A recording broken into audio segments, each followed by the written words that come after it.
नमस्कार। ई अपने देख रहल छी मिथिला के धाम दरभंगा जिला लहेरियासराय के स्थिति। जेना कि सरकार ने घोषणा केने छे आई से संपूर्ण लॉकडाउन के, लेकिन भाई वरुण झा जी के रिपोर्ट के अनुसार कतो देखल जा रहल छे जे अनुसरण भ रहल है, लेकिन सामान्यतः अनुसरण नहीं के बराबर है।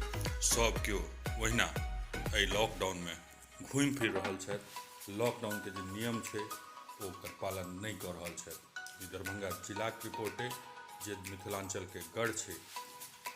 तै समस्त मिथिलावासी से आग्रह करब जे अपने सब एहि लॉकडाउन के पालन करी, कारण कोरोना ककरो नहीं छे, केना हैत क्यों नहीं बुझे छे।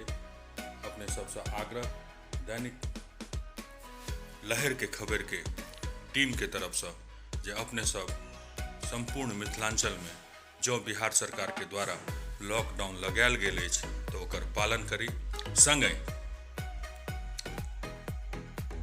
सतर्क रही और सामने वाला के जागरूक सेहो करैत रही। धन्यवाद। जय मिथिला, जय मैथिली।